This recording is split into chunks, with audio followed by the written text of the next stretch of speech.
पहला प्रश्न है, प्रश्न कहता है दोस्तों, किराता अर्जुनियम ग्रंथ के लेखक हैं कौन है? कालिदास है क्या? भारवी है क्या? माघ है क्या या फिर भास है? तो आंसर क्या सही हो जाएगा? पहले प्रश्न का पहला आंसर होगा दोस्तों महाकवि भारवी। तो हमारा आंसर पहला दूसरा सही है पहले प्रश्न का। तो इसी प्रश्न के साथ दोस्तों मैं माला मैम आप सभी का हार्दिक स्वागत और अभिनंदन करती हूँ आपके अपने YouTube channel M S classes one में। तो आप सभी का बहुत बहुत स्वागत है आपके अपने यूट्यूब चैनल में। तो यह जो आज की हमारी प्रश्न होती है दोस्तों, ध्यान रखिएगा, किराता अर्जुनियम पे है, जो महाकवि भारवी का ग्रंथ है, जो एक महाकाव्य है। क्या है दोस्तों? महाकाव्य है, जो 18 जो है कितने सर्गों में है? इसमें 18 सर्ग है। कितने सर्ग हैं? 18 सर्ग हैं। ठीक है। तो यहाँ पे जो हमारी प्रश्न होती है दोस्तों, हमारा है प्रथम सर्ग से। किससे है? प्रथम सर्ग से है। यह जो है, जो हमारा सिलेबस में लगा हुआ यूपी टीटी एलटी और जो है बीपीएससी 4.0 में भी लगा हुआ है, यानी कि आप कह सकते हैं जहाँ पर भी किराता अर्जुनियम है उस सभी में जो भी संस्कृत से कंपटीशन का पेपर दे रहा है, कोई भी पेपर, उसमें किराता अर्जुनियम से प्रश्न पूछे जाते हैं। तो सभी के लिए क्लास इंपॉर्टेंट है। तो ध्यान रखिएगा क्या यहाँ पे है, प्रथम सर्ग है। श्लोक संख्या हम 1 और 2 करेंगे, यानी कि प्रश्नोत्ती हमारी कहाँ से होगी? श्लोक संख्या पहला और दूसरे से प्रश्नोत्ती होगी दोस्तों। तो श्लोक संख्या को ध्यान में रखिएगा, उसके बाद प्रश्नोत्ती करिएगा। तो चलिए हम लोग चलते हैं आज की प्रश्नोत्ती जो महत्वपूर्ण होने वाली है आप सभी के लिए। तो स्टार्ट करते हैं। पहला प्रश्न हो चुका है, दूसरे प्रश्न की तरफ चलते हैं। प्रश्नों की संख्या हमारा जो है शायद दोस्तों 55 है। तो 50 जो है 55 प्रश्न है दोस्तों, इसको आप जो है ध्यान रखिएगा। प्रश्न कितने सही होंगे ये भी बताइएगा कमेंट बॉक्स के माध्यम से, मैसेज के माध्यम से। तो क्लास कैसा लगा ये भी बताइएगा। और जो है यदि हमारे चैनल पर पहली बार है दोस्तों, तो चैनल को लाइक सब्सक्राइब शेयर अवश्य करिएगा, अपने दोस्तों तक अवश्य इसको पहुंचाइएगा। तो चलिए हम लोग चलते हैं आज की प्रश्नोत्ती स्टार्ट करते हैं। प्रश्नोत्ती पहला हमारा था कि किराता अर्जुनियम ग्रंथ के लेखक कौन है? तो हमने बताया था आंसर हमारा भारवी है। कौन है? भारवी है। ठीक है, आखी मात्रा हट गया दोस्तों, भारवी है जो किराता अर्जुनियम के लेखक है। ठीक है। किराता अर्जुनियम क्या है दोस्तों? एक महाकाव्य है। क्या है? एक महाकाव्य है जो बृहत्त्रयी के अंतर्गत आता है। किसके अंतर्गत? बृहत्त्रयी के अंतर्गत रखा गया है। और इसमें 18 सर्ग है। कितने सर्ग है? 18 सर्ग है। यदि इसके रस की बात करते हैं तो इसमें वीर रस है। कौन सा रस है दोस्तों? वीर रस का इसमें प्रयोग किया गया है। तो इतनी बातें ध्यान रखिएगा जो सामान्य परिचय है। एक महाकाव्य है, भारवी की रचना, 18 सर्ग है और इसमें रस पूछा तो वीर रस है। ठीक है। और जो है आंसर में आ जाएगा पहले प्रश्न का दूसरा आंसर। चलते हैं हम दूसरे प्रश्न की तरफ। दूसरा प्रश्न है आपके सामने। प्रश्न है किराता अर्जुनियम पद में समास पूछा है। कौन सा समास है इसके पद में? जो किराता अर्जुनियम ये पद है इसमें समास कौन सा है? तो बहुब्रीहि समास है क्या? अव्ययीभाव समास है क्या? द्वंद्व समास है क्या? या द्विगुणी समास है? तो क्या समास है इसमें दोस्तों? दूसरे प्रश्न का आंसर दीजिएगा। कौन सा सही होगा? यहाँ पे किराता अर्जुनियम में समास पूछा है, कौन सा है? तो इसमें तो है द्वंद्व समास है। कौन सा है? इसमें आंसर जाएगा हमारे जो है दूसरे प्रश्न का तीसरा सही है। इतरेतर द्वंद्व समास है। कौन सा है? द्वंद्व समास जो है, लेकिन कौन सा है? इत इतरेतर द्वंद्व समास है। कौन सा? इतरेतर द्वंद्व समास है हमारा जो है किराता अर्जुनियम शब्द में। विच्छेद की बात करते हैं तो विच्छेद हमारा हो जाएगा किराता अर्जुनियम का विच्छेद होगा किरात जो है किरातश्च जो है और अर्जुनश्च अर्जुनश्च। ठीक है, ध्यान रखिएगा यह विच्छेद है किराता अर्जुनियम का। किरात प्लस जो है किरात और अर्जुन, इसलिए ये होगा इतरेतर द्वंद्व समास। ठीक है, आंसर में आ जाएगा द्वंद्व समास की तरफ। तो दूसरे प्रश्न का तीसरा आंसर करेक्ट है दोस्तों। आगे हम लेंगे तीसरे प्रश्न को। तीसरा प्रश्न है आपके सामने है। प्रश्न है किराता अर्जुनियम पद में प्रत्यय पूछा है। कौन सा प्रत्यय है? किराता अर्जुनियम जो पद है इसमें प्रत्यय कौन सा लगा हुआ है? छ प्रत्यय है क्या? ट प्रत्यय है क्या? प प्रत्यय है क्या? या क्यत प्रत्यय है? कौन सा प्रत्यय है किराता अर्जुनियम में? तो आंसर हमारा जाएगा इसमें किराता अर्जुनियम में छ प्रत्यय का प्रयोग किया गया। कौन सा है? छ प्रत्यय का प्रयोग किया गया। तो आंसर हमारा तीसरे प्रश्न का दूसरा सही है। आगे हम लेंगे दोस्तों चौथे प्रश्न को। चौथा प्रश्न है दोस्तों आपके सामने है किराता अर्जुनियम में छ प्रत्यय महर्षि पाणिनि, छ प्रत्यय तो लगा हुआ है लेकिन महर्षि पाणिनि के अनुसार, ठीक है दोस्तों आगे देखते हैं, महर्षि पाणिनि के अनुसार जो है महर्षि पाणिनि के अनुसार किस सूत्र का प्रयोग किया गया है? ठीक है, प्रश्न को देखिएगा फिर से एक बार। किराता अर्जुनियम में छ प्रत्यय लगा हुआ है, ये हो गया प्रश्न। इसमें महर्षि पाणिनि के अनुसार किस सूत्र का प्रयोग किया गया है छ प्रत्यय लगाने में? तो सूत्र है इंद्र जनन सूत्र है क्या? जो है शिशु कंद्र यम सब सूत्र है क्या? चरेष्ट सूत्र है क्या? या उपयुक्त सभी है? तो छ प्रत्यय तो लगा हुआ, लेकिन महर्षि पाणिनि के अनुसार इसमें कौन सा प्रत्यय लगा हुआ है? तो आंसर हमारा जाएगा जो है चौथे प्रश्न का क्या सही हो जाएगा दोस्तों? तो इसमें हमारा हो जाएगा छ प्रत्यय लगा हुआ है महर्षि पाणिनि के अनुसार। किराता अर्जुनीयम में तो आंसर हमारा जाएगा जनन सूत्र से लगा हुआ। कौन सा? इंद्र जनन सूत्र से लगा हुआ छ प्रत्यय। तो चौथे प्रश्न का पहला आंसर सही है दोस्तों, ध्यान रखिएगा, इंपॉर्टेंट है, वेरी वेरी इंपॉर्टेंट। छ प्रत्यय तो लगा हुआ है, लेकिन महर्षि पाणिनि ने कौन सा सूत्र प्रयोग किया है? तो इंद्र जनन सूत्र प्रयोग किया है। ठीक है, तो यहाँ पे हमारा सही हो जाएगा जो है चौथे प्रश्न का पहला सही है। आगे हम बढ़ेंगे जो है पांचवें प्रश्न की तरफ। पांचवा प्रश्न है किराता अर्जुनीयम मंगलाचरण में छंद है। पूछा है जो किराता अर्जुनीयम मंगलाचरण है, जो पहला होता है श्रीह कुरुराम अधिपस्य पालनीम प्रजासु वृत्तिम यमयुक्त वेदितम, यह मंगलाचरण है किराता अर्जुनीयम का। यह जो पहला श्लोक है यह मंगलाचरण है। तो इससे पूछा कौन सा छंद का प्रयोग किया गया है? तो वंशस्थ है क्या, मालिनी है क्या, पुष्पिताग्रा है क्या, या मंदाक्रांता छंद है? तो सिर्फ जो है पूछा है जो है मंगलाचरण में, तो आंसर में आ जाएगा वंशस्थ छंद का प्रयोग किया गया। कौन सा? वंशस्थ छंद का प्रयोग किया गया। तो आंसर हमारा ये सही है, पांचवें नंबर प्रश्न। इसमें 12 वर्ड होते हैं, मतलब 12 अंक होता है, 12 वर्ड वाला एक पंक्ति होती है जिसमें वंशस्थ छंद होता है। तो ध्यान रखिएगा, इसमें पांचवा का ये सही है। अगला प्रश्न है प्रश्न संख्या 6 कहता है किराता अर्जुनीयम के प्रथम सर्ग में कौन सा छंद का प्रयोग हुआ है? पहले पूछा मंगलाचरण में कौन सा हुआ, तो मंगलाचरण कौन सा है श्लोक दोस्तों? तो पहला है। श्लोक क्या है दोस्तों? श्लोक को एक बार सुन लेते हैं। श्रीय कुरुराम अधिपस्य पालनीम प्रजासु वृत्तिम यमयुक्त वेदितम सवर्ण लिंगी विदित समायो युधिष्ठिरम द्वैत वने वनेचर। यह हमारा मंगलाचरण है। इसमें वंशस्थ छंद का प्रयोग किया गया। यहाँ पे प्रश्न है प्रथम सर्ग में कौन सा छंद का प्रयोग किया गया? तो प्रथम सर्ग में कुल जो है 46 श्लोक है। कितने दोस्तों? 46 श्लोक हैं। तो इन 46 श्लोकों में कौन सा छंद का प्रयोग किया गया ये पूछा हुआ है। तो आंसर में आ जाएगा जो है वंशस्थ है क्या, पुष्पिताग्रा है क्या, या मालिनी है, या फिर उपयुक्त सभी है? तो आंसर हमारा यहाँ पे जो जाएगा कौन सा सही होगा दोस्तों? छठे नंबर का आंसर जाएगा उपयुक्त सभी सही है। कौन सा? उपयुक्त सभी सही है। यह जो वंशज छंद का प्रयोग जो है श्लोक संख्या 44 तक गया, 1 से 44 कितना गया दोस्तों? इसको ध्यान दीजिएगा, 1 से 44 तक गया हमारा वंशज छंद। दूसरा है पुष्पिताग्रा छंद, यह कहाँ तक गया है? यह हमारा 45वां श्लोक है। कौन सा? 45वां। और मालिनी छंद कौन सा? 46 श्लोक है। तो इसको ध्यान रखिएगा, 1 से 44 तक श्लोकों में वंशस्थ छंद का प्रयोग किया गया है।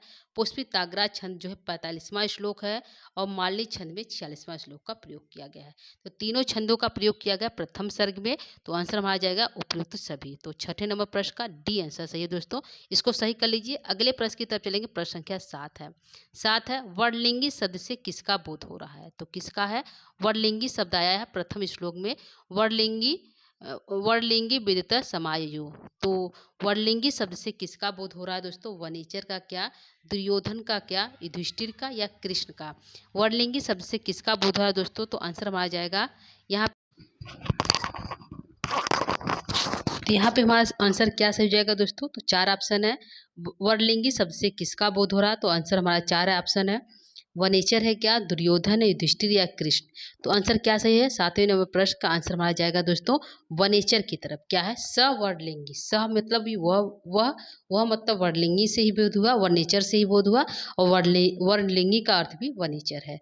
तो आंसर हमारा जाएगा वनेचर की तरफ। 7वें प्रश्न का पहला आंसर सही है। अगला प्रश्न लेंगे प्रश्न संख्या 8। प्रश्न संख्या 8 है दोस्तों वनेचर हस्तिनापुर किस भेष में गया था? तो कौन सा भेष में गया था दोस्तों?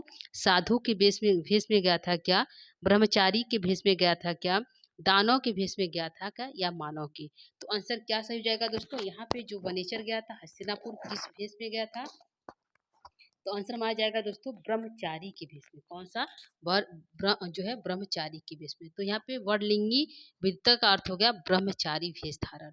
तो आंसर बी सही है दूसरे 8वें प्रश्न का।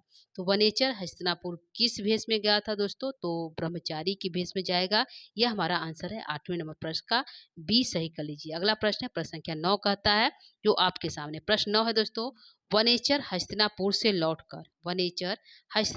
लौटकर युधिष्ठिर से कहाँ मिला, किस जगह पे मिला?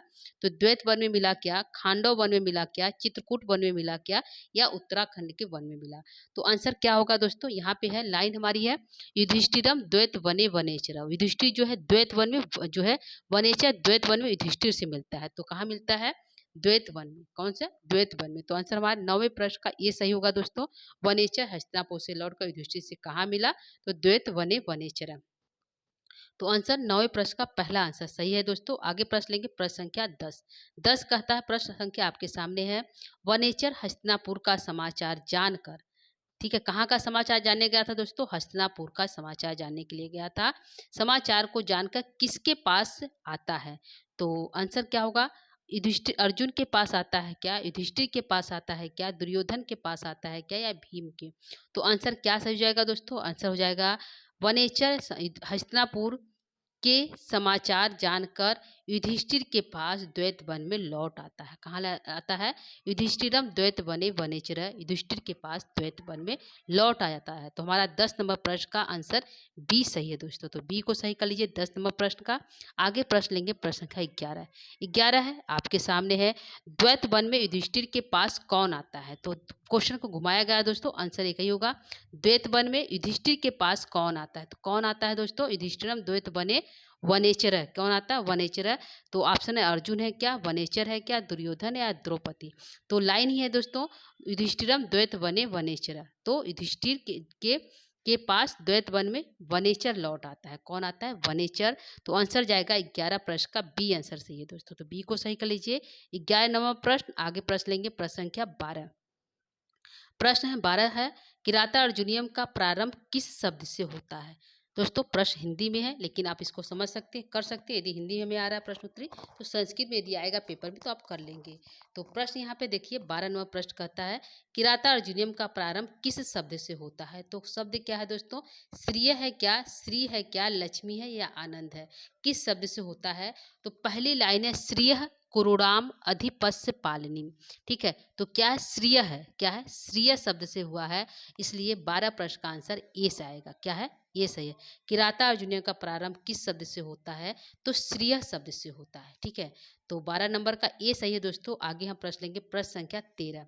प्रश्न संख्या 13 कहता है, कुरुड़ाम अधिपस्य पद से किसका बोध हो रहा है? तो श्रिय कुरुड़ाम अधिपस्य पालिनी। तो यहाँ पे कुरुड़ाम अधिपस्य शब्द आया है, पहली पंक्ति में पहली लाइन में है। तो इस पद से किसका बोध हो रहा है? तो ऑप्शन है सुयोधन यानी दुर्योधन का बोध हो रहा है क्या? युधिष्ठिर का बोध हो रहा है क्या? अर्जुन का बोध हो रहा है क्या? या फिर कर्ण का बोध हो रहा है? तो कुरुड़ाम अधिपस्य जो है किसका बोध हो रहा है? तो आंसर यहाँ पे कुरु। कुरु क्या है? कुरु एक प्रदेश है। क्या था उस समय जब महाभारत हुआ था, जब उस समय ये लोग शासन कर रहे थे, तो कुरु क्या था? एक प्रदेश था। क्या है? एक प्रदेश है। उस प्रदेश में जो है वर्तमान समय में जो जबकि ये ग्रंथ लिखा गया है, उस समय जो अधिपस्य मतलब राजा था, कौन था? राजा कौन था? यही पूछ रहा है। कुरुराम अधिपस्य, कुरु प्रदेश का शासक कौन था? तो आंसर हमारा जाएगा सुयोधन। क्या जाएगा? सुयोधन। इसको जो है भारवी ने सुयोधन कहा, जो कि महाभारत में इसका नाम दुर्योधन है। ठीक है, तो आंसर 13 का पहला आंसर सही है दोस्तों, इसको ध्यान रखिएगा। कुरुराम अधिपस्य शब्द से किसका बोध हुआ? तो सुयोधन यानी दुर्योधन का बोध हुआ। तो 13 नंबर प्रश्न का ए सही है। अगला प्रश्न लेंगे प्रश्न संख्या 16 कहता है, अरे 13 के बाद 16 आ गया। 16 प्रश्न कहता है दोस्तों, क्या कहता है? वनेचर किस ग्रंथ का पात्र है? ठीक है, वनेचर किस ग्रंथ का पात्र है दोस्तों?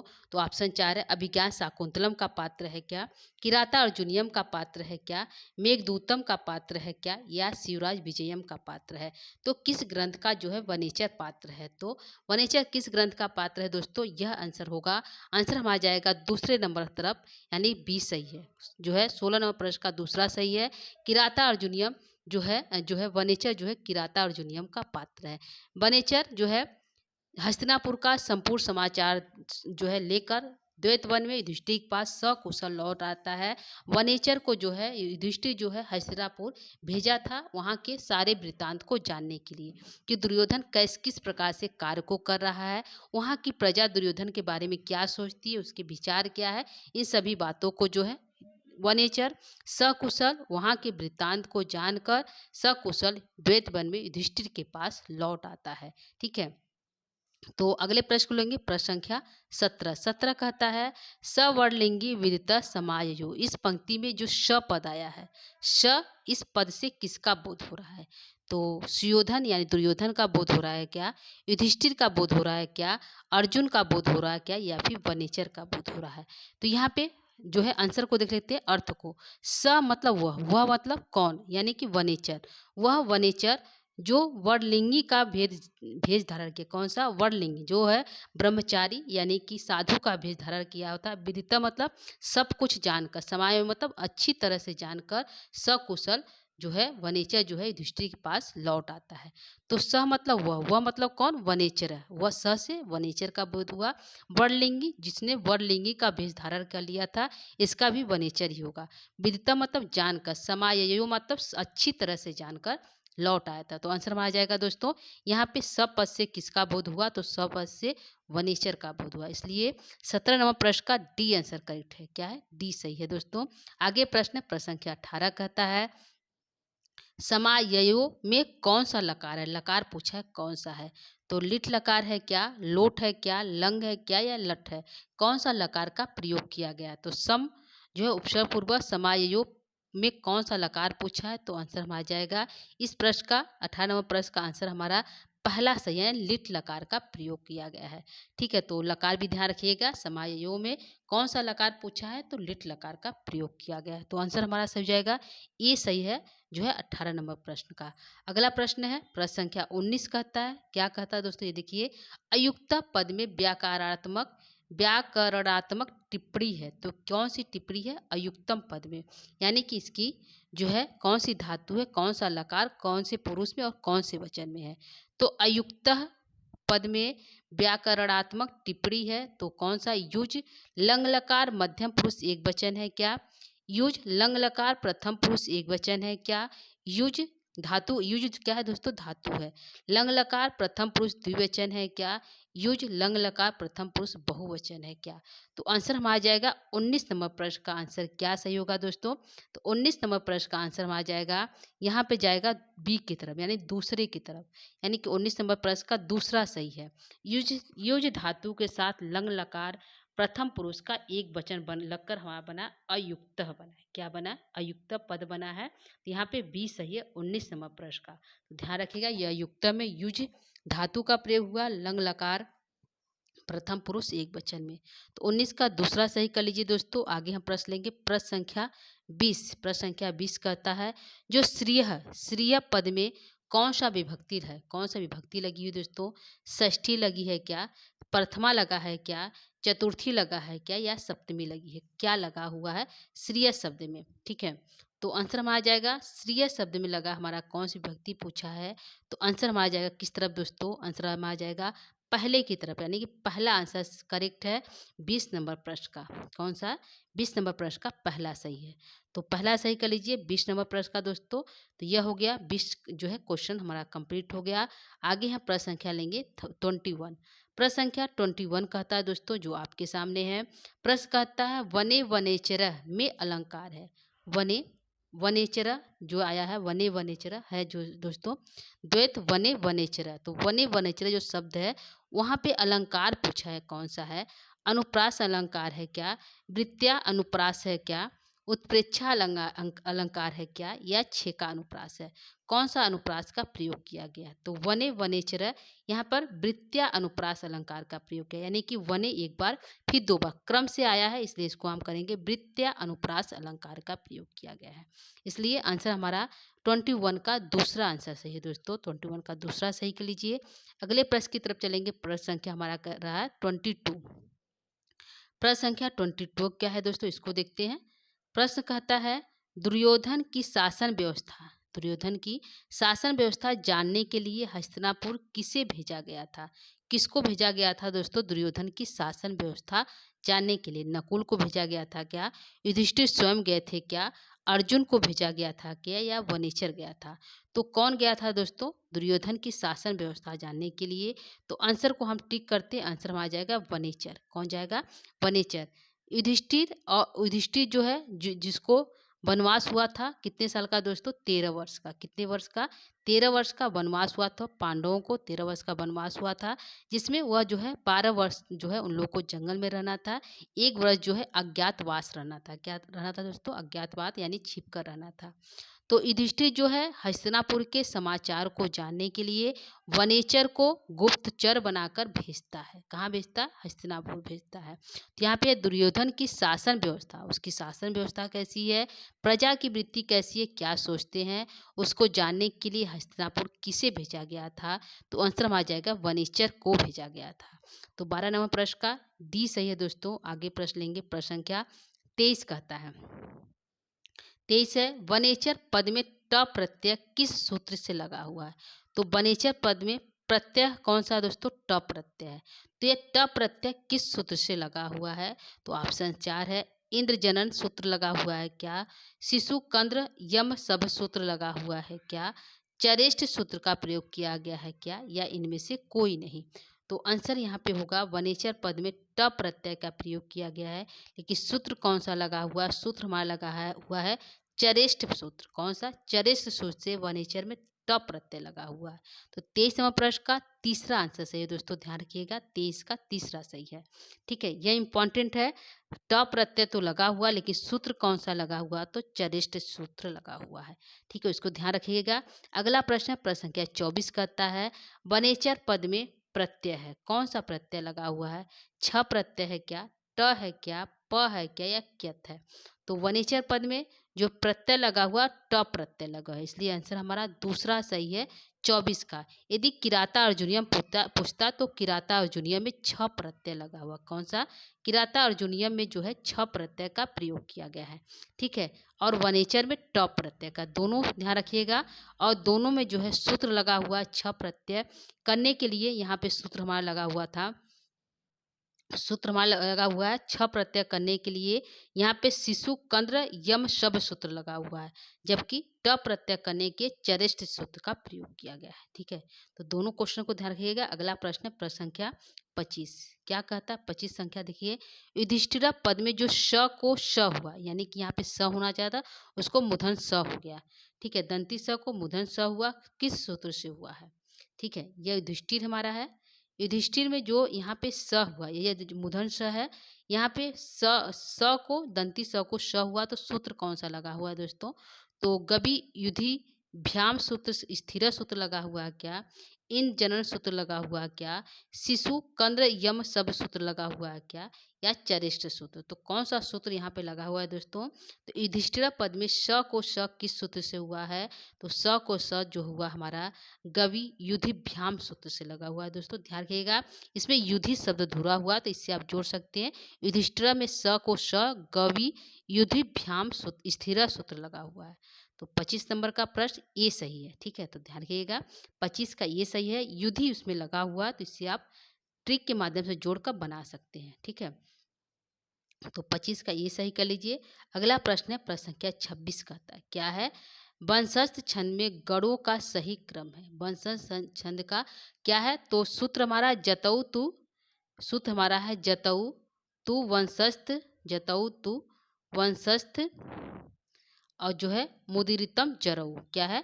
मुदीरितम जरऊ है। क्या है? जरऊ है। तो यहाँ पे जो है क्रम है, तो क्रम जतऊ तू जरऊ यदि आएगा तो भी क्या हो जाएगा, ये भी पूछता है जतऊ तू जरऊ का जो है गढ़ कौन कौन सा है? जरऊ। तो जगर तगर जगर रगड़ ये बनता है। तो यहाँ पे वंशज छंद में गढ़ों क्या है? तो जगड़ तगड़ जगर रगड़ है क्या? जगर नगर जगर तगड़ है क्या? नगर भगर नगर रगड़ है क्या? नगर भगर भगर रगड़ है क्या? यहाँ पे क्या सही होगा दोस्तों? यहाँ पे जो वंशज छंद में जो सूत्र है, सूत्र हमारा है जतऊ तु वंशज मुदिरितम जरऊ, ये हमारा सूत्र है वंशज छंद का। तो जतऊ जतऊ तू जतऊ जरऊ इस तरह से भी पूछता है। ठीक है, जतऊ जरऊ से क्या होता है? जगड़ होता है, तगड़ होता है, जगड़ होता है और रगड़ होता है। तो आंसर हमारा जगड़ तगड़ जगड़ रगड़। तो आंसर हमारा जाएगा ए की तरफ। 26 नंबर प्रश्न का ध्यान रखिएगा, जगड़ तगड़ जगड़ रगड़, ये हमारा वंशज छंद का जो है सूत्र, जतऊ तु वंशज मुदिरितम जरऊ। ठीक है, 26 नंबर प्रश्न का ए आंसर सही है दोस्तों। 26 का ये सही कर लीजिए। अगला प्रश्न है प्रश्न संख्या 27 कहता है वनेचर पद में समास पूछा है। ठीक है, वनेचर पद में समास कौन सा है? अलुक तत्पुरुष समास है क्या? प्रादि तत्पुरुष समास है क्या? तत्पुरुष समास है क्या या अव्ययीभाव समास है? तो वनेचर पद में समास पूछा कौन सा है? तो आंसर हमारा कहाँ जाएगा दोस्तों? आंसर हमारा जाएगा पहले की तरफ, यानी कि पहला सही है, अलुक तत्पुरुष समास है। कौन सा है? अलुक तत्पुरुष समास हमारा जो है वनेचर पद में है। तो 27वां प्रश्न का ए हमारा सही है दोस्तों। तो 27 का ए सही कर लीजिए। अगले प्रश्न लेंगे प्रश्न संख्या 28। प्रश्न संख्या 28 कहता है दोस्तों युधिष्ठिर पद में समास है। युधिष्ठिर पद में समास है तो कौन सा समास है दोस्तों? अलुक है क्या? प्रादि है क्या? तत्पुरुष समास है क्या या अव्ययीभाव समास है? तो दो हमारा उदाहरण जो प्रसिद्ध है दोस्तों वह है एक वनेचर है, एक वनेचर और एक युधिष्ठिर। क्या है? युधिष्ठिर। यह दोनों एग्जाम्पल जो है अलुक तत्पुरुष समास के उदाहरण है। फेमस उदाहरण दोस्तों, ध्यान रखिएगा, जो हमारे बाबूराम सक्सेना में भी यह उदाहरण दोनों प्राप्त होते हैं। ठीक है, वनेचर भी और युधिष्ठिर भी। इसलिए आंसर हमारा 28 का ए आंसर सही है, अलुक तत्पुरुष समास का प्रयोग किया गया है। तो 28 का ए सही कर लीजिए और जो है 27 का भी जो है ए ही सही है। ठीक है, तो दोनों का अलुक तत्पुरुष समास है, युधिष्ठिर और वनेचर का, दोनों को ध्यान रखिएगा। इसलिए आंसर हमारा 28 का ए सही है। अगला प्रश्न लेंगे, प्रश्न संख्या 29 है। क्या कहता है 29, उसको ध्यान रखिएगा। 29 कहता है वनेचर पद में जो वने है, वने पद में सप्तमी विभक्ति का अलुक समास हुआ है। ठीक है, जो है वनेचर में जो वने है यह वने सप्तमी विभक्ति का एक वचन है। समास तो हुआ सप्तमी अलुक तत्व, लेकिन वने जो है वने का वने ही रह गया। तो पद में सप्तमी विभक्ति का अलुक तत्पुरुष समास हुआ। किससे हुआ? वनेचर पद के वने पद में सप्तमी विभक्ति का अलुक तत्पुरुष समास हुआ, लेकिन सूत्र कौन सा लगा? ठीक है, तो तत्पुरुषे कृति बहुलम लगा क्या? इंद्र जनन सूत्र लगा क्या? शिशु क्रंद यम सब सूत्र लगा क्या या चरिष्ट सूत्र लगा? तो आप चरिष्ट को छाट सकते हैं। चरिष्ट हमारा जो है किस में लगा था? इंद्रजन किस में लगा था? तो आंसर हमारा यहाँ पे जाएगा वनेचर पद के वने पद में सप्तमी विभक्ति में अलुक तत्पुरुष समास हुआ है तत्पुरुषे कृति बहुलम से। कौन सा हुआ है? तत्पुरुषे जो है तत्पुरुषे कृति बहुलम सूत्र से हुआ है। तो 29 प्रश्न का हमारा जो है ए आंसर करेक्ट है दोस्तों। तो 29 का ए सही कर लीजिए। अगला प्रश्न लेंगे प्रश्न संख्या 30। प्रश्न संख्या 30 कहता है वनेचर पद का शाब्दिक अर्थ होगा। तो वनेचर पद का शाब्दिक अर्थ क्या होगा दोस्तों? ठीक है, क्या होगा? तो वनेचर इति चरति इति वनेचर होगा। वनेचर चरति वनेचर है कि वनेचर इति वनेचर है कि इनमें से कोई नहीं। तो वनेचर जो शब्द है इसका शाब्दिक अर्थ होगा वने चरति इति वनेचर। क्या है? वने चरति इति वनेचर, यह इसका शाब्दिक अर्थ है। वन में विचरण करने वाले वनेचर होते हैं। क्या है? जो वन में सप्तमी का एक वचन वने है, तो वन में चरती चरण करने वाला यानी विचरण करने वाला इति वनेचर कौन होते हैं? वनेचर होते हैं। तो शाब्दिक अर्थ है 30 नंबर प्रश्न का पहला आंसर सही है। ठीक है, तो 30 का पहला सही है वने चरती इति वनेचर। वनेचर शब्द बना है, वनेचर का शाब्दिक अर्थ है वने चरती इति वनेचर। ये सही है 30 नंबर प्रश्न। अगला प्रश्न लेंगे प्रश्न संख्या 31। प्रश्न कहता है किराता अर्जुनियम का मंगलाचरण है। कौन सा मंगलाचरण है दोस्तों? नमस्कारात्मक मंगलाचरण है क्या? वस्तु निर्देशात्मक मंगलाचरण है क्या? आशीर्वादात्मक मंगलाचरण है क्या या उपयुक्त सभी है? तो यहाँ पे हमारा आंसर तो जाएगा किस तरफ जाएगा ये बताइए। इसमें जो है पूछे मंगलाचरण कितने होते हैं दोस्तों? तो मंगलाचरण हमारे 3 प्रकार के होते हैं। कितने प्रकार के होते हैं? 3 प्रकार के होते हैं, जो आपके सामने यहाँ पे है। नमस्कारात्मक मंगलाचरण होता है, वस्तु निर्देशात्मक होता है और आशीर्वादात्मक होता है। तो नमस्कारात्मक यदि हम किसी भगवान को नमस्कार करते हैं तो उसमें नमस्कारात्मक मंगलाचरण होता है। आशीर्वादात्मक किसी भगवान से हम यदि आशीर्वाद प्राप्त करते हैं, उनसे आशीर्वाद मांगते हैं, तो आशीर्वादात्मक मंगलाचरण में होता है। और तीसरा हमारा जो है वस्तु निर्देशात्मक, किसी का कथानक प्रारंभ हो जाता है किसी देवता के आने, मतलब उसका आराधना नहीं करते, न तो नमस्कार करते हैं न तो आशीर्वाद लेते, सीधी कथानक स्टार्ट हो जाता है दोस्तों, जहाँ पे वहाँ पे वस्तु निर्देशात्मक मंगलाचरण प्रयोग किया जाता है। तो किराता अर्जुनिया में हमारा सीधे कथानक स्टार्ट हुआ, जैसे कि श्रीय कुरुराम अधिपस्य पालनी, जो है कुरु प्रदेश का पालन करने वाला। श्रीय मतलब राजलक्ष्मी। ठीक है, तो सिर्फ कथानक सीधे स्टार्ट हुआ है दोस्तों हमारे इस मंगलाचरण में। तो आंसर हमारा जाएगा वस्तु निर्देशात्मक। कौन सा? वस्तु निर्देशात्मक। जिस श्लोक में सीधे कथानक स्टार्ट होता है, कहानी स्टार्ट हो जाता है, तो उसमें वस्तु निर्देशात्मक मंगलाचरण लगता है। तो पहला क्वेश्चन, मंगलाचरण कितने? 3 है। कौन कौन से, ये भी ध्यान रखिएगा। और किसमें क्या लगता है ये भी। तो जिसमें कथानक स्टार्ट हो जाता है उसमें वस्तु निर्देशात्मक मंगलाचरण है। तो आंसर हमारा जाएगा 31 का दूसरा आंसर सही है। ठीक, कौन सा है? दूसरा आंसर सही है 31 का। तो सही कर लीजिए दूसरा। अगला प्रश्न लेंगे, प्रश्न संख्या 32 कहता है प्रजासु वृत्तिम, प्रजासु वृत्तिम यम युक्त वेदी तुम से में यम जो पद आया है, यहाँ पे प्रजासु वृत्ति यम जो पद आया है से किसका बोध हो रहा है? तो प्रजासु वृत्तिम, प्रजासु में सप्तमी का बहुवचन है। क्या है? प्रजाओं जो है, प्रजाओं की वृत्ति मतलब समाचार, वृत्ति मतलब समाचार को यम युक्त विद अच्छी तरह से जानकर, यम जिसके द्वारा, यम मतलब जिसके द्वारा अच्छी तरह से जानकर, वित्त माने जानकर लौटा है। तो प्रजासु वृत्ति यम युक्त वेदित्वम, जानकर यम पद से किसका बोध हुआ? नकुल का, युधिष्ठिर का, अर्जुन का, वनेचर का। तो प्रजाओं की वृत्ति को अच्छी तरह से जानकर कौन लौटा है दोस्तों? तो यम युक्तम, जानकर लौटा है कौन? तो आंसर आ जाएगा वनेचर है। तो यम पद से वनेचर का बोध हुआ। किसका हुआ? वनेचर का बोध हुआ दोस्तों, ध्यान रखिएगा। प्रजासु वृत्तिम यम युक्त वेदितम, इसमें जो यम पद आया है उसमें जो है वनेचर का बोध हुआ। प्रजासु प्रजाओं की, वृत्ति मतलब समाचार को, वेदितु मतलब जानकर। ठीक है, तो आंसर हमारा जो है 32 नंबर प्रश्न का डी आंसर सही है। अगला प्रश्न लेंगे, प्रश्न संख्या 33 कहता वर्णलिंगी पद में समास पूछा है। तो वर्णलिंगी पद में समास क्या है दोस्तों? षष्ठी तत्पुरुष समास है क्या?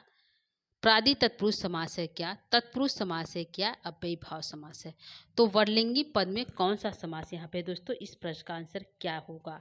ठीक है, तो 33 का क्या सही है दोस्तों? इसको देखिएगा। 33 का जो हमारा आंसर जाएगा वर्णलिंगी जो है, तो यहाँ पे हमारा है वर्णलिंगी जो है, वर्णलिंगी मतलब ब्रह्मचारी का भेष धारण किए हुए थे। यहाँ पे आंसर आ जाएगा तत्पुरुष समास। कौन सा है? तत्पुरुष समास। तो कौन सा तत्पुरुष समास दोस्तों? षष्ठी तत्पुरुष समास। कौन सा है? षष्ठी तत्पुरुष समास है। तो 33 नंबर प्रश्न का आंसर पहला सही है। ठीक है, वर्णलिंगी पद में समास पूछता है तो ब्रह्मचारी का वर्ण जो है अपने लिंग को परिवर्तित कर लिया है, तो उसमें समास पूछा है तो षष्ठी तत्पुरुष समास लगा हुआ है। 33 का पहला आंसर सही है। अगला प्रश्न है प्रश्न संख्या 34। प्रश्न संख्या 34 क्या कहता है दोस्तों? इसको देखिए। श्रिया क्या क्या अर्थ है? जो श्रिया आया, पहला शब्द जो है श्रिया आया है, श्रिया का क्या अर्थ है? राजलक्ष्मी है क्या?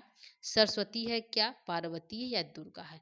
तो श्रिया शब्द से का क्या अर्थ है?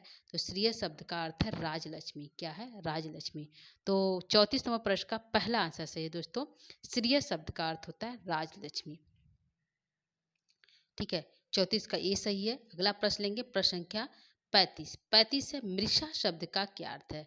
यह दूसरे श्लोक से स्टार्ट हो गया दोस्तों। दूसरा श्लोक हमारा यहाँ पे है।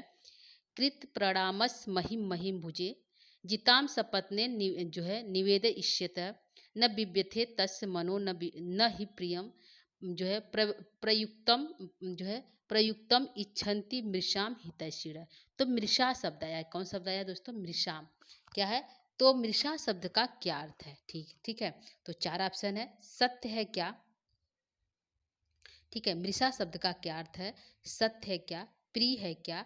झूठा है क्या? या मनोहारी है? तो मृषा शब्द का अर्थ होता है शब्दार्थ की दृष्टि से यहाँ पे होगा झूठा। क्या है? मृषा शब्द का अर्थ है झूठ या झूठा। ठीक है, तो आंसर हमारा 35 नंबर प्रश्न का सी यानी तीसरा आंसर सही है दोस्तों। तो उस 35 का तीसरा सही कर लीजिए। अगले प्रश्न को लेंगे, प्रश्न संख्या 36।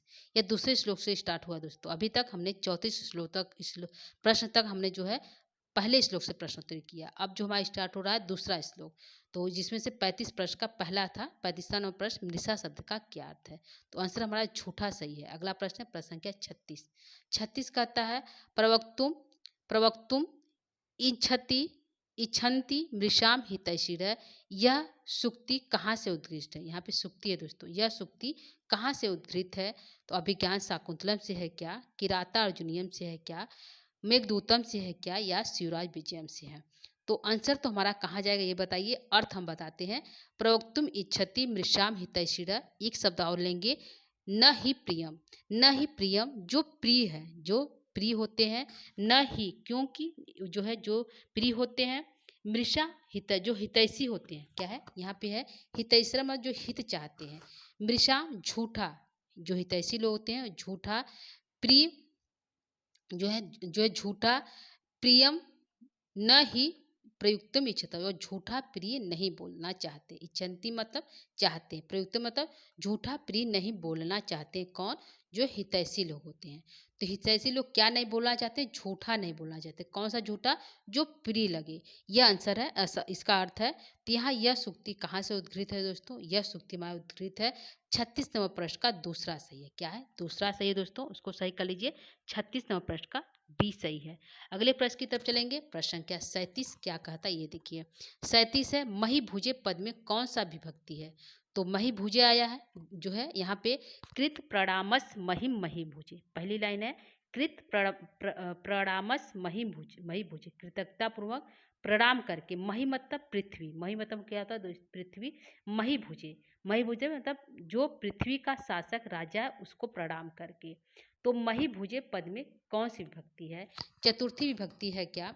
तृतीया विभक्ति लगी हुई है क्या? षष्ठी है क्या? या पंचमी है? तो मही भुजे इंपॉर्टेंट है विभक्ति के अनुसार दोस्तों, यह पूछा हुआ प्रश्न, ध्यान रखिएगा, वेरी वेरी इंपॉर्टेंट है, इसको ध्यान रखिएगा। मही भुजे में चतुर्थी विभक्ति लगी हुई, कौन सी? चतुर्थी विभक्ति। तो 37 नंबर प्रश्न का ए आंसर सही है दोस्तों, 37 का ए सही है। अगले प्रश्न की तरफ चलेंगे। प्रश्न संख्या 38। 38 क्या कहता है इसको देखिए।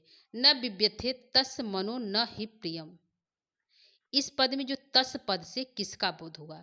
तो न बिब्यथे उसका मन, बिभते मतलब व्यथित नहीं होता, तस् मतलब उसका, मनो मतलब मन, न ही प्रियम जो झूठा प्रिय नहीं बोलता है उसका मन जो है तनिक भी व्यथित नहीं होता। तो तस् पद से किसका बोध हुआ ये पूछा है। युधिष्ठिर से जो है तस् पद से किसका बोध हो रहा है? युधिष्ठिर ने तस् पद से किसका बोध हो रहा है? यह है दोस्तों ऑप्शन, इसको हम काट देते हैं नीचे, इतना कर दीजिए ठीक है। तो आंसर है वनेचर है क्या, युधिष्ठिर है क्या, दुर्योधन है क्या, या वनेचर है?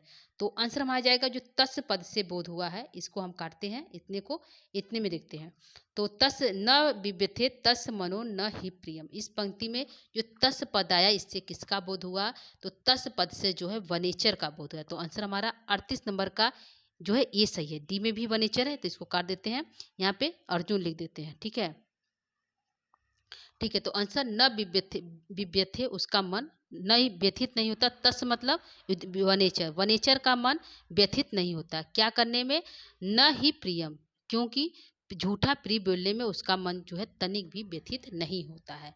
तो आंसर हमारा जाएगा जो है 38 नंबर का ये सही है। तस् पद से जो है वनेचर का बोध हुआ, तो सही कर लीजिएगा। थोड़ा सा गड़बड़ हुआ, इसको आप सही कर लीजिए ठीक है। तो 38 नंबर का ए सही है। अगला प्रश्न चलेंगे, प्रश्न संख्या 39।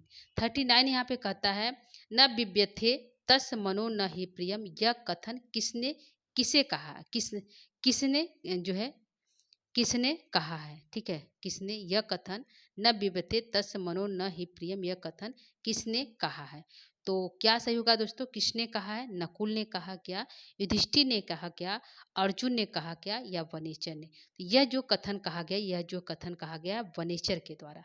न बिब्यथे तस् मनो न ही प्रियम, उसका मन जो है न बिब्यथे, मेरा मन जो है तस् मन उसका मन तनिक भी व्यथित नहीं होता है, यह कथन वनेचर द्वारा कहा गया है।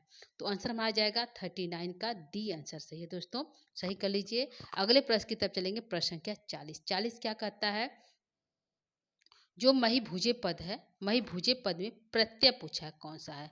तो मही भुजे में कौन सा प्रत्यय लगा हुआ? विभक्ति तो चतुर्थी लगी हुई है दोस्तों।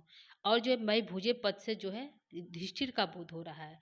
यहाँ पूछा है मही भुजे पद में प्रत्यय क्या है? तो किप प्रत्यय है क्या, त्यक्त प्रत्यय है क्या, जो है तून है क्या, या केतवतु है, त्यक्त है या क्युप है? तो कौन सा प्रत्यय लगा हुआ है दोस्तों? तो यहाँ पे हमारा जो मही भुजे पद में क्युप प्रत्यय का प्रयोग किया है, कौन सा? क्युप प्रत्यय का। तो आंसर हमारा 40 का पहला सही है। मई भुजे में चतुर्थी विभक्ति है, युधिष्ठिर का बोध हो रहा, क्युप प्रत्यय लगा हुआ। तो ये तीन चीजें, तीनों ध्यान रखिएगा। चतुर्थी विभक्ति, क्युप प्रत्यय का प्रयोग हुआ और युधिष्ठिर का बोध हो रहा है ठीक है, 40 का ये सही है। अगला प्रश्न है, प्रश्न संख्या 41 है, विव्यथे पद में धातु पूछा है। तो कौन सा धातु लगा विव्यथे? तो यत लगा हुआ क्या, व्यथ लगा हुआ है क्या, बी लगा है क्या, या व्यू लगा हुआ है?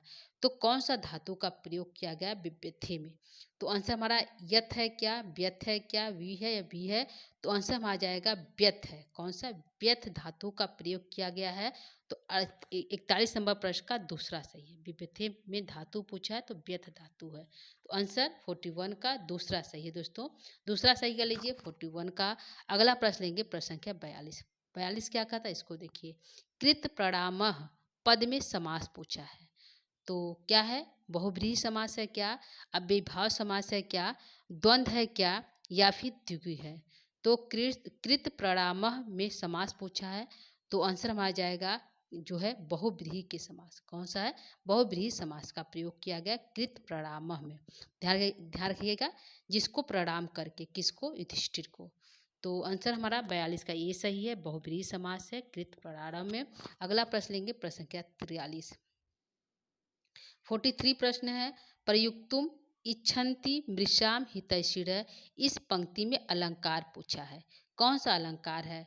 तो ऑप्शन 4 है। ऑप्शन की तरफ चलते हैं। उपमा अलंकार है क्या, अर्थार अन्यास अलंकार है क्या, यमक है क्या, अनुप्रास है? कौन सा अलंकार का प्रयोग किया गया है? तो प्रयुक्तुम इच्छन्ति मृषाम हितैषिणः में अर्थान्यास अलंकार का प्रयोग किया गया है। तो आंसर हमारा दूसरा सही है 43 नंबर प्रश्न का। तो 43 का दूसरा सही कर लीजिए दोस्तों। अगले प्रश्न लेंगे, प्रश्न संख्या 44।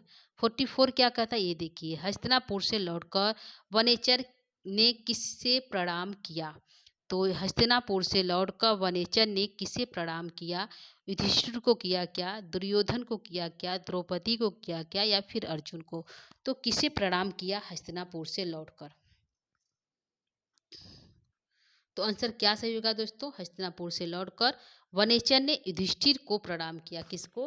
कृत प्रणामस महिम महीभुज। महिम पद से युधिष्ठिर का बोध हुआ दोस्तों। तो महिम मतलब पृथ्वी का जो शासक है, जो रक्षक, उसको जो महीभुज राजा को प्रणाम किया।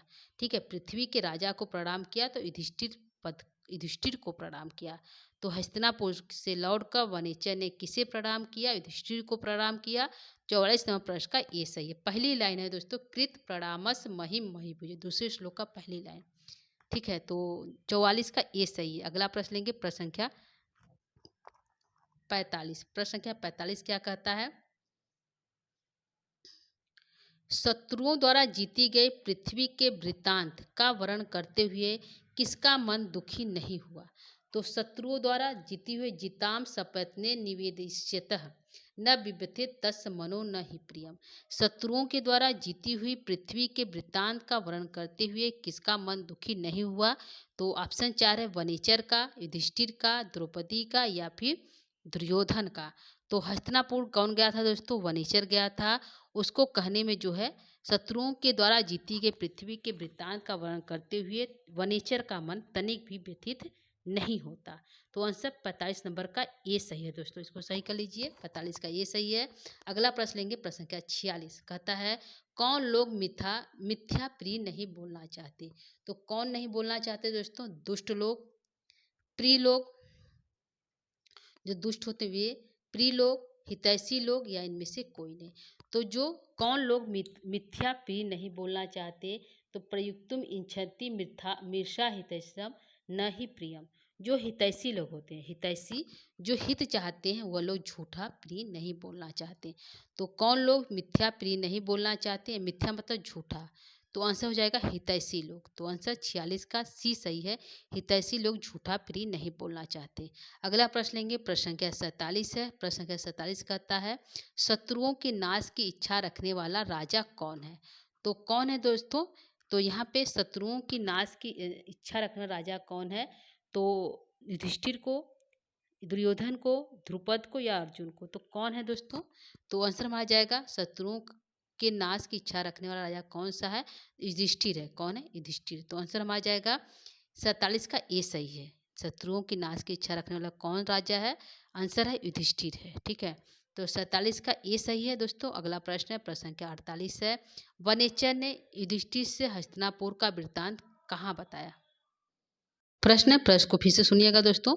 वनेचर ने युधिष्ठिर के हस्तिनापुर का वृत्तांत कहाँ बताया? तो कहाँ बताता है दोस्तों? मेला में, एकांत में, भीड़ में या घर में? तो कहाँ बताता है? तो आंसर में आ जाएगा यहाँ पे जो है वह जो है रहस्य अनुज्ञाम अधिकम भूभुता। रहस्य जो है कहाँ बताता है? तो वह जो है बताता है एकांत में। कहाँ? वनेचर ने युधिष्ठिर से हस्तिनापुर का वृत्तांत एकांत में बताता है। ठीक है, तो आंसर हमारा आ जाएगा यहाँ पे 48 नंबर प्रश्न का दूसरा सही है। ठीक है, वनेचर ने युधिष्ठिर से हस्तिनापुर का वृत्तांत कहाँ बताएं? एकांत में। ठीक है, तो आंसर दूसरा सही है 48 का। ठीक है, अगला प्रश्न लेंगे प्रश्न संख्या 49। 49 क्या कहता है ये देखिए। 49 है कृत प्रणामस महिम। महिम है दोस्तों, महिम मही भुजे जिताम सपत्ने निवेद इष्यत। यहाँ पे जो सपत्ने पद का क्या अर्थ है? ठीक है, सपत्ने शब्द का क्या अर्थ है? तो सप कृत परामर्श महिम मही भुजे जिताम सपत्ने निवेद इष्यत। सपत्ने शब्द का क्या अर्थ है? मित्र द्वारा है क्या, शत्रु द्वारा है क्या, सहेली द्वारा है क्या, या वनीचर द्वारा? तो सपत्ने शब्द का अर्थ होता है यहाँ पे शत्रुओं द्वारा। क्या है? शत्रुओं द्वारा। सपत्ने जो दूसरी पत्नियां शत्रुओं द्वारा जीत ली गई है पृथ्वी। जिताम सपत्ने निवेदे इष्यत, शत्रुओं द्वारा जीत ली गई है वह। महिम महिम भुजे, तो सपत्ने शब्द का अर्थ पूछा है। सपत्ने शब्द का अर्थ होता है शत्रुओं द्वारा। तो 49 का बी सही है दोस्तों। सपत्ने का अर्थ होता है शत्रुओं द्वारा, तो बी सही कर लीजिए 49 प्रश्न का। अगला प्रश्न लेंगे प्रश्न संख्या 50। प्रश्न संख्या 50 कहता प्रयुक्तुम पद में उपसर्ग धातु और प्रत्यय पूछा है। क्या पूछा है? उपसर्ग धातु और प्रत्यय पूछा है प्रयुक्तम में। तो प्र उपसर्ग वच धातु तुमुन प्रत्यय है क्या? प्रवच क्यत प्रत्यय है क्या? प्रवच कत्वतु है क्या? प्रवच अनियर है। तो इसमें प्रवक्तु में कौन सा प्रत्यय, कौन सा उपसर्ग, कौन सा धातु है? तो प्र सब में है दोस्तों। ठीक है, वच भी सब में है। ठीक है, ये दोनों में नहीं, हलंत नहीं लगा हुआ है, दोनों काट देते हैं। अगला हमारा वच जिसमें हलंत लगा हुआ वह सही है। तो प्रवच और जो है तुमुन, प्रवक्तुम, तुम हमें दिखाई दे रहा है लास्ट में, तो हमारा आंसर जाएगा ए की तरफ। प्र उपसर्ग में वच धातु लगा हुआ और तुमुन प्रत्यय से बना है प्रवक्तुम। तो 50 नंबर प्रश्न का ये सही है दोस्तों। उपसर्ग प्र है, धातु वच है और प्रत्यय तुमुन लगा हुआ है। पूछेगा कौन सा प्रत्यय? तुमुन प्रत्यय। कौन सा उपसर्ग? प्र उपसर्ग। कौन सी धातु? वच धातु। तो 50 का ये सही है दोस्तों। अगला प्रश्न लेके प्रश्न संख्या 51। प्रश्न संख्या 51 कहता है प्रणाम पद में प्रयुक्त प्रत्यय है। तो यहाँ पे प्रणाम पद ने पूछा प्रत्यय क्या है दोस्तों? तो घई प्रत्यय लगा हुआ है क्या, क्यत है क्या, तुमुन है क्या, या टाप है? तो क्या यहाँ पे सही है दोस्तों? जो है 51वां प्रश्न का। तो प्रणाम में प्रत्यय बताइए क्या सही है? तो आंसर देखते हैं। आंसर में जाएगा 51 का जाएगा पहले की तरफ। क्या है? ये सही है। क्या है दोस्तों? ये सही है। यहाँ पे प्रणाम में जो है क्या लगा हुआ है? घई प्रत्यय लगा हुआ है। कौन सा? घई प्रत्यय लगा हुआ है। तो हमारा आंसर जो है 51 का ये सही है। क्या सही है? ये सही है। तो ये सही कर लीजिए 51 का। अगला प्रश्न लेंगे प्रश्न संख्या हम चुनेंगे 52। 52 क्या कहता है इसको देखिए। ठीक है, महिम पद का क्या अर्थ है? तो महिम पद का क्या अर्थ है दोस्तों? शब्दार्थ की दृष्टि से इंपॉर्टेंट है। पृथ्वी है क्या, आकाश है क्या, पाताल है या अंतरिक्ष है? तो महिम पद से किसका बोध हुआ दोस्तों? तो महिम पद से जो आंसर हमारा जाएगा, महिम पद से जो है पृथ्वी है। क्या है? पृथ्वी। महिम का अर्थ होता है पृथ्वी। अवनी माने में पृथ्वी होता है दोस्तों, महिम माने में पृथ्वी होता है। ठीक है, तो धरती माने भी पृथ्वी होता है। तो आंसर महिम पद से पृथ्वी का बोध हुआ। तो 51 का पहला आंसर सही है दोस्तों। सॉरी दोस्तों, 52 का पहला सही है। अगला प्रश्न लेंगे 53। प्रश्न कहता है जो मही भुजे शब्द से किसका बोध हो रहा है? ठीक है, तो हमने कई बार बताया है मही भुजे शब्द से किसका बोध हो रहा है दोस्तों। तो वनेचर है क्या, युधिष्ठिर है क्या, द्रौपदी का या दुर्योधन का? तो मही शब्द, मही भुजे शब्द से जो है युधिष्ठिर का बोध हो रहा है। किसका हो रहा है दोस्तों? 53 का दूसरा सही है। मही भुजे शब्द से युधिष्ठिर का बोध हो रहा है। इसमें हमने पहले बताया विभक्ति, चतुर्थी, प्रत्यय, क्युप प्रत्यय। ठीक है, ध्यान रखिएगा। 3 क्वेश्चन है। मही भुजे से युधिष्ठिर का बोध हुआ, प्रत्यय क्युप लगा हुआ है और चतुर्थी विभक्ति से मही भुजे बना है। ठीक है, तो 43 का दूसरा सही है। अगला प्रश्न लेंगे, प्रश्न संख्या 54। यहाँ पे एक तीसरे श्लोक से स्टार्ट है, 2 क्वेश्चन तीसरे श्लोक से दोस्तों। प्रश्न है, रहती शब्द में कौन सा विभक्ति है? ठीक है, तो रहती शब्द में विभक्ति पूछा है। सप्तमी का एक वचन है क्या, षष्ठी का एक वचन है क्या, प्रथमा का एक वचन है या द्वितीया तृतीया का एक वचन है? तो यहाँ पे क्या सही हो जाएगा हमारा जो है प्रश्न संख्या 54। तो पूछा है रहती में विभक्ति पूछा है, तो रहती शब्द जो है सप्तमी का एक वचन है। क्या है? सप्तमी का एक वचन है। इम्पॉर्टेंट है, इसको ध्यान रखिएगा कि रहती शब्द में विभक्ति पूछा है, विभक्ति हमारा सप्तमी का एक वचन है। ठीक है, तो 54 का सही कर लीजिए, पहला सही है। अगला प्रश्न जो आज का हमारा अंतिम और आखिरी प्रश्न है, प्रश्न है भूभृता शब्द किसके लिए आया? तो दूसरे प्रश्न तीसरे श्लोक का यह सब प्रश्न है दोस्तों, जिसमें भूभृता आया है। रहसी रहसी अनुज्ञाम अधिगम भूभृत। ठीक है, एकांत में राजा की आज्ञा को प्राप्त करके। तो यहाँ पे भूभृता शब्द किसके लिए आया है? तो ऑप्शन को देखते हैं। वनेचर है क्या, युधिष्ठिर है क्या, द्रौपदी है या फिर दुर्योधन है? क्या यहाँ पे है? तो यहाँ पर आंसर हम चलते हैं, क्या है दोस्तों? तो आंसर की तरफ चलते हैं। वनेचर जो है भूभृता शब्द से युधिष्ठिर का बोध हुआ। किसका बोध हुआ? युधिष्ठिर शब्द किसके लिए आया? तो युधिष्ठिर के लिए आया। तो आंसर 55 का दूसरा सही है। तो यहाँ पे हमारा दोस्तों आंसर जो है कंप्लीट हुआ। आज का पूरा प्रश्न संख्या जो है 55 था। ठीक है, तो आप इसमें बता सकते हैं कुछ क्वेश्चन हमारा मिस हुआ है दोस्तों, उधर ऊपर मतलब डायरेक्ट 13 से 16 हो गया, 2-3 क्वेश्चन मिस हुआ है, तो आप इसमें बता सकते हैं उन 2-3 क्वेश्चनों को छोड़कर, यानी 50 क्वेश्चन, यानी कि जो है सम थीम में जो है मतलब 50 सही होगा, क्वेश्चन हमारा 50 होगा। तो इसमें बताइए कितना सही हुआ आपका, ये जरूर बताइएगा। क्वेश्चन का लेवल कैसा था ये भी बताइएगा। क्वेश्चन आपको समझ में आया ये भी बताइएगा। तो क्या आप जो है जो हमारा जो है किराता और जीएम का ये जो स्टार्ट हुआ हमारा प्रश्नोत्तरी, तो आप इससे जुड़े रहिएगा, जिससे आप श्लोक बाय श्लोक जो है सारे प्रश्नों को सॉल्व करिएगा, जिसमें से हमारा लकार के भी प्रश्न है, प्रत्यय के भी प्रश्न है, और जो यहाँ पे जो है प्रकृति प्रत्यय से और जो है कथानक से, जो है पात्र से, सभी चीज़ों से प्रश्नोत्तरी है दोस्तों। तो प्रश्नोत्तरी आपको अच्छा लगा होगा, ऐसा मैं उम्मीद कर सकती हूँ। ठीक है, तो आज का प्रश्नोत्तरी कैसा लगा जरूर बताइएगा कमेंट बॉक्स के माध्यम से दोस्तों। तो आज के लिए इतना ही करेंगे, अगले क्लास में जो यानी कि कल के क्लास में। ठीक है, आज तो हमारा हो गया ये क्लास, एक सुबह हमने क्लास दिया था किराता अर्जुनम का सामान्य परिचय।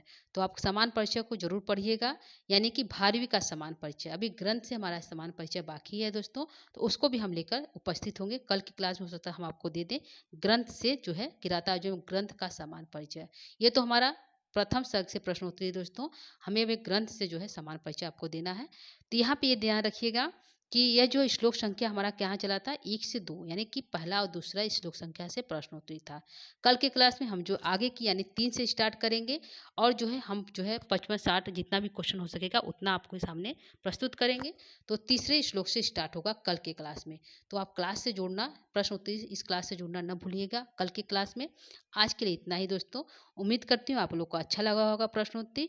और जो है यदि आप हमारे चैनल पर पहली बार हैं दोस्तों, तो हमारे चैनल को जरूर लाइक सब्सक्राइब शेयर अवश्य करिएगा, अपने दोस्तों मित्रों तक अवश्य हमारे क्लास चैनल को पहुंचाइएगा। तो आप सभी का बहुत बहुत धन्यवाद। धन्यवाद दोस्तों, आज की क्लास के इतना ही। शुभ संध्या, नमो नमः, नमः संस्कृता दोस्तों, धन्यवाद, थैंक यू।